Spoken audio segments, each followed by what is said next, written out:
Hey crypto bros and sisters, welcome back to the channel. You know your boy is going to keep you guys laced up on all the crypto news. I actually have two stories for you guys. The first one is the Binance layoffs, and the second story is Blackrock announcement. So let's jump right into the Binance US news first. Binance US has begun laying off employees. This is mainly due to the Security Exchange Commission, SEC, hitting Binance US with a lawsuit last week. If you guys recall, the SEC said that Binance US was selling unregistered securities. A source close to the situation stated that they know at least 50 employees have been let go. However, this number could be higher or lower.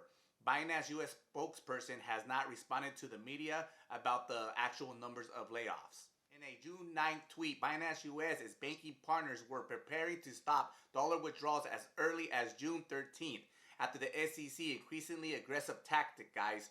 You have to remember what the SEC requested from the courts. The SEC asked a federal judge to freeze Binance US assets, including more than $2.2 billion held in crypto and some $377 million in US dollar bank accounts. The SEC expressed concerns that the exchange could move those funds offshore. I actually did a video yesterday about Judge Amy denying the SEC request. I'll link that in a video in the description below. I think Binance had to shrink their workforce for the time being to have extra finances to fight the SEC in court.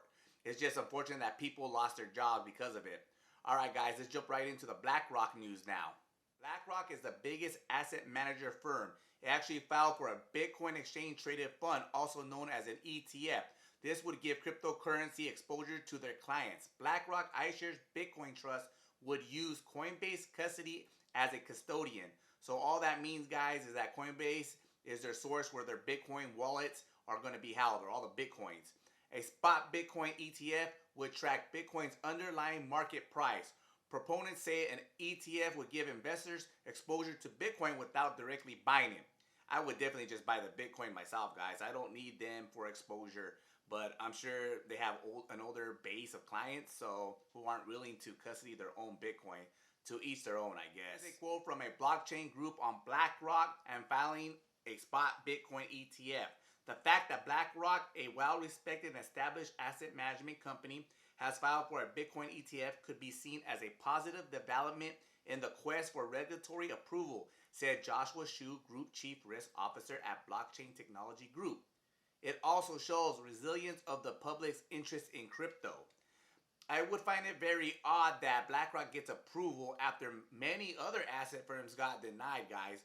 Grayscale comes to mind because they got denied a few times already for their Spot Bitcoin ETF. They actually sued the SEC and are still going through litigation as we speak. I would assume if Blackrock gets approval from the SEC, that would cost them the lawsuit against Grayscale. I actually be shocked if Blackrock Bitcoin ETF gets approved, guys. I also believe that Michael Saylor, the CEO of MicroStrategy, has also filed for a Spot ETF too, guys. His company actually has more Bitcoin than any other asset firm.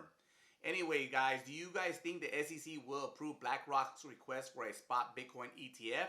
Let me know in the comments below. I'll talk to you guys later.